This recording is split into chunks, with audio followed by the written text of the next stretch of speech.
Check out favorites.com and go with the home team, Mississippi Farm Bureau. Ryan Brown joins us from the Next Round live. Always good to catch up with our friend. There are a few people I know that love golf as much as Ryan Brown does.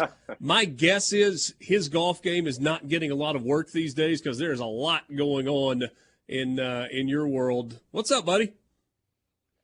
I get to play every Wednesday. That's my day now. So, instead of like 3-4 days a week, I just carve out time every Wednesday afternoon. And it is what it is now, man. When you play once a week, you lose a little bit of an edge, but the weather's getting nice, so I just enjoy being out there. No doubt about that. So let's jump in. We got a big one on Saturday with Ole Miss and Alabama. And this game has not been without its buildup, thanks to a little – I don't even know if it's fair to call it back and forth because you got Lane doing some Twitter stuff and kind of throwing some things out there via the media. Nick Saban kind of responding. Neither of them really talking directly to each other. I suppose that is how things are done. Kind of an entertaining build-up to what could be a pretty good game. Yeah, I mean, I think it will be. It has potential to be a good game. I don't guess I should say will be, but it certainly has that potential. I think it is obvious that Lane knows what the little prods he can make that frustrate Nick Saban. And when you start talking about decisions that he has made on his coaching staff that he has not made public, whether true or not, I'm not saying that was true what Lane said about Kevin Steele calling the plays or not calling the plays. But when you start doing stuff like that from inside the building that Nick Saban hasn't announced, that is going to bug him. When you insinuate that the information came from inside the building to people inside the Ole Miss building, that's going to more than frustrate Nick Saban. When you insinuate that the kingdom is crumbling with Taylor Swift lyrics, Nick Saban probably doesn't know those lyrics, but those he knows how to needle Nick Saban. There's no doubt that he worked long enough for Saban that he knows what bothers him. So I've seen a lot of content this week that originates from various members of people who either cover Alabama or talk about Alabama a lot. And I understand how fans react to stuff. But I've been a little surprised to see some of the media. It's like there's some people who are either frustrated with Lane or it comes across like they're mad at Lane. It's been kind of a weird vibe to go along with the fact that this is an Alabama team that's got a whole lot more question marks than anyone in the last decade or so.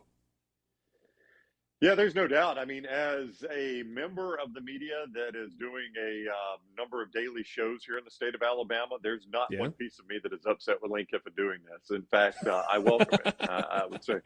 I would say do all you want.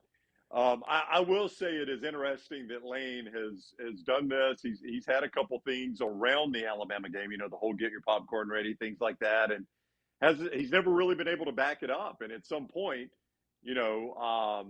until he backs it up, it's kind of funny. Now, once he backs it up, if that ever happens, Alabama fans, they're probably going to have a different reaction right now. But sure, at this point, Alabama fans probably think you can run your mouth all you want. You've never beaten Nick Saban in Alabama. You're the one prominent former assistant that has never done that. Sark has now done it. Kirby has done it.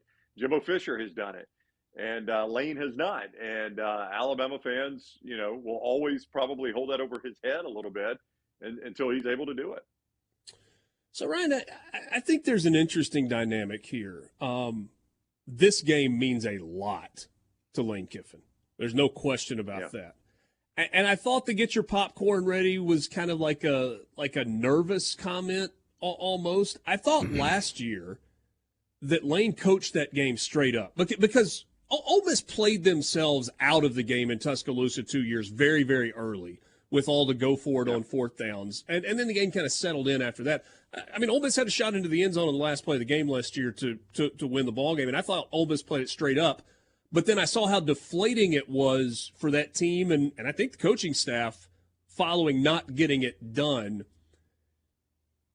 And then you get to this year, and I don't know what you're going to get. I don't know what the attitude of the coaching staff or the team is going in. I am curious if the fear factor that once existed with playing Alabama has lessened. Yeah. You don't know what you're going to get, I think, on either side of this game. I'm with you. And I will say you're absolutely right about last year. Without Bryce Young, and Bryce Young was in the game, but without Bryce Young, they win that game. No Yeah, he's doubt. good. He saved that game for Alabama last year, and Ole Miss had every opportunity. Now, you can look back 2 years ago to the get your popcorn ready game, and you're right. I guess in one sense it was a strategy maybe you had to have to convince your team you could win the game, but once it didn't work on that first drive, you're climbing out a hole the rest of the game. And I think it ended up being 35-0 before Ole Miss ever scored, Yeah. 42-21 final.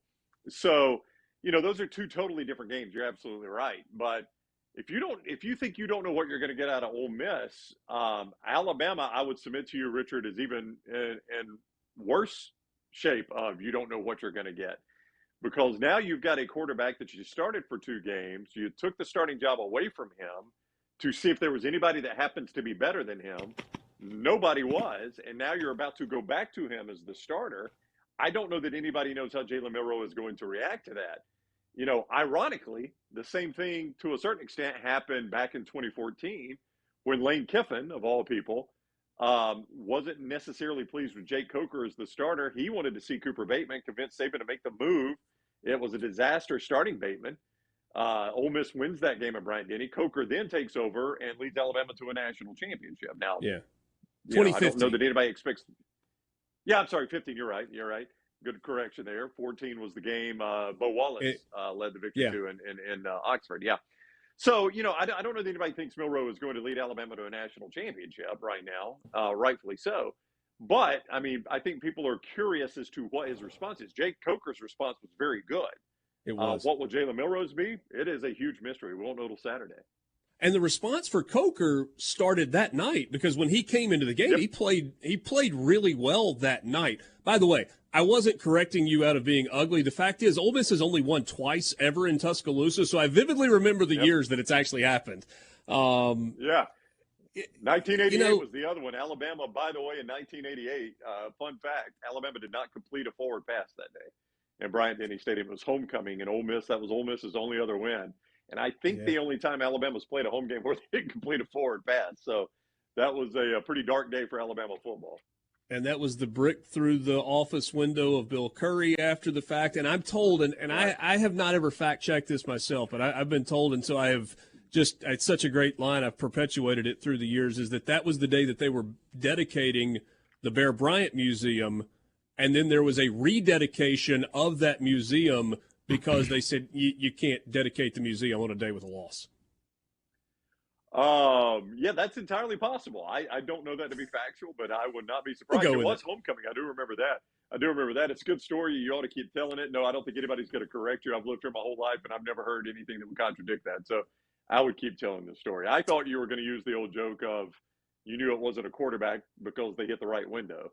So I thought that's where you were going with that. I've heard that one a time or two as well. Is the issue quarterback or is the issue offensive line? Well, I think there's both, yes, but I think offensive line is the biggest issue, and it's why you have to go with Milroe because you can't protect whoever is back there right now. They don't block well. The left tackle has been an issue. Caden Proctor is young. He was supposed to be a stud. Maybe he will be one day, but right now in pass protection, he's not very good. Your backs don't pick up the blitz or the pass rush very well, so that complicates it. You may not be great across the board tight end and helping block on that side. That complicates it. So, when all those things are a factor, you have to look at it and say, okay, we're going to go with a guy that can get us out of those situations. Well, that's obviously Milroe with his ability to run. And he's had to do a lot of that. The one thing that has been criticized for Tommy Rees, among other things, is that he hasn't had a lot of designed runs for Jalen Milroe, that most of Milroe's runs are protection breaks down and he has to bail. So I didn't feel like that changes Saturday. To see, you do feel like or don't feel like? Yeah, I said, don't you feel like that changes this Saturday? Oh, yeah.